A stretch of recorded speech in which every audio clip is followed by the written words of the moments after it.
Armed with a Roland MV 8000, RZA has become the ninja master of slice and dice sampling. A native of Brooklyn, New York, that is, the hip-hop icon has brought his signature chopped audio sound to Tinseltown, and film directors are fighting to get a piece of it. Kill Bill's Volume 1 and 2, Blade Trinity, Ghost Dog, and the upcoming Miami Vice big screen blockbuster are prime examples of RZA's stylized music for picture. However, film is just one piece of RZA's creative catalog. As a founding member of the Wu-Tang Clan, he played a vital role in shaping the hip-hop history by contributing to dozens of influential releases. With his custom-painted MV 8000 in tow, RZA paid a visit to Roland U.S. headquarters recently. What follows are some of the highlights of our in-studio conversation.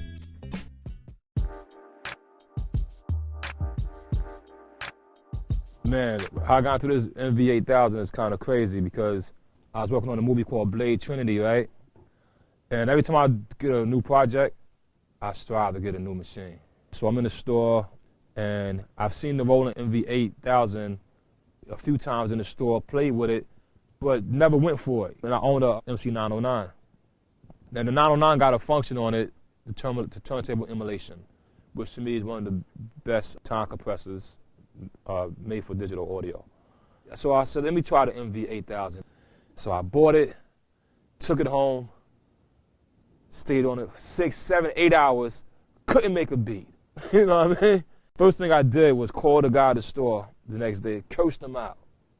I was like, yo, how come I can't import my CD file without importing the whole song? And he was like, I don't know what you're talking about. Let me call somebody from Roland. And I get on the phone with the guy. The guy's like, I think I know what the problem is. And what happened, I wound up getting the old software.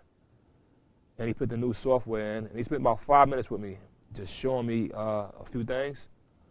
And after that, I was hooked on the machine. You know what I mean?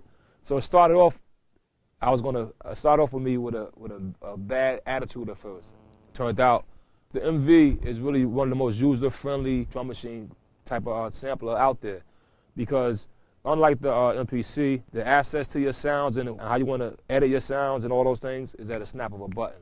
So far, I probably made over 150 beats inside this machine since then.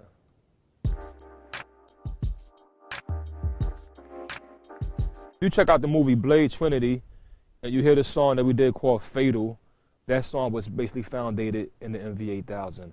And that song was another example where I had to take a sample from an old Lou Reed, Velvet Underground, and alter it in the machine, chop it up how I wanted it, and then, put instrumentation on top of it. What made the MV also fat is this.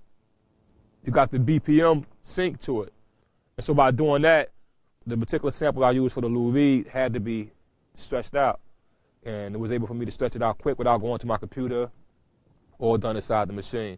So listen for that song, Fatal. You'll hear some of the MV. And more than anything, really, for the newest project I'm working on right now, which is Only Built for Cuban Links Part 2, which is a follow-up to the Raekwon classic Cuban Links. And at least 60% of that album has been produced on the MV. And also the sound of this machine is also pretty crazy too, y'all.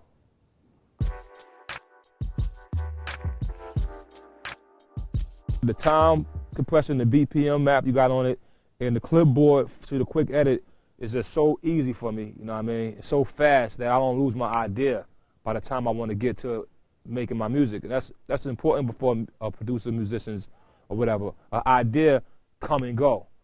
If you got to sit there for 10 minutes and to truncate this and do all these things you got to do to make your chop work, you forget what you was going to do. If you could do it quick and just put it there, it just helps out so much faster. It's like most beat machines are made for MIDI, and I haven't thought about combining MIDI and audio together. In the MV 8000, I will say, bring both those worlds together in a unique way, because you get 8 tracks of audio, and with the pattern track, you get 9 tracks of audio, and up to 100 tracks, or 137 tracks of MIDI. But those 8 tracks of audio is important because that means that you could do the basic Pro Tools cut and edit style of producing. And a lot of producers is doing that now, and they're making computers on their laptop. So anybody who make their beats on their laptop, and you get tired of clicking your mouse and all the things that don't make it feel organic, a machine like this comes right in handy with you because you get your 8 tracks of audio, you know what I mean, and you get all your MIDI tracks, and they both go together like this, no problem. And also, this machine has a shift step record on it, and so in some cases, my phrases is off beat. There's no tempo I can find to match it. But I could just put the phrase in, step record it, go to the next step, put another phrase in, and no matter what the tempo is, being that this has like an audio machine, it's like a small little Pro Tools in this machine as well. You know what I mean? So no matter what the tempo is, it still stays on beat, you know what I mean? And that helped me out a lot too. For me on this machine, I actually done everything with it, you know what I mean? I've recorded vocals into it. I've used it, and it comes with a whole gang of internal patches. The 808 in here is just as good as the classic first original 808 ever put out. I use that maybe for 80% of all my beats. So the keyboard sounds, you either could play them on your pad or you can MIDI it up and play the octaves how you want it. So the sound that comes in it are very, very useful. But the way to get audio into it is also, to me, is more of a highlight. You got your turntable plug up right in the back. You plug your turntable right up to it. You don't need a mixer. You can plug in your mic. You can go in with your mic. You can plug in your guitar. Just last night, I think I recorded bass. One of the most famous pieces that, you know, every studio I go to, as well as I own myself, all my studios. I mean, it started with the 1080. You know what I mean? We up to what, the 5080 now? I mean, the 1080, I think, basically defined the West Coast sound. I mean, I bought a 1080 based on knowing that the West Coast guys was using it, you know what I mean? And I got one of those back up east. And some of the sounds in there, you know, the bass 101, the old Junos y'all put in there, that was one of the best modules that ever came out, you know what I mean? I think a lot of other modules copied it. But now I got the 3080 as well as the 5080, so I'm endless with that. I use many Roland products myself. I have the original Phantom. I have the Phantom with the sampler. One of my favorite of all, though, is this is one of my favorite. The second favorite is the MC909. Like I said, that turntable emulation feature that you put on that, and you know, you control the wave and the sound like that. You also could plug up and control your DJ lights with it. And I remember when I first bought it, I bought that on Kill Bill. Actually, that one is on Kill Bill. I used that for Kill Bill. And we actually went to Mexico when they was filming Kill Bill. And I actually had it in my room making beats, you know, for the film, right? And I guess one night, everybody wanted to have a party outside on the beach. And we go to the beach, and, you know, the guy brings the equipment, and I bought my MC, right? My Roland MC909. And it was just so cool, you know, when I was playing the beats, slowing them down and doing all the waves, slow down, tempo, BPM, pitch control. I entertained everybody there. The girls is going crazy. The homies is like, yo, what is that? What is that machine? You know what I mean? So that machine is not only a good machine for producing, but it's a great machine for live. If you're on stage, you can plug up your DJ light system to it, synchronize it with your turntables, especially with the new CDJs and all those type of things. You can sync right up to it, and you can really put on a pretty unique show. I did a tour in Europe where I took it with me for about 30 days. And I danced with a few crowds with it as well, you know what I mean? And it's still relatively new because a lot of kids don't know about it, you know what I mean?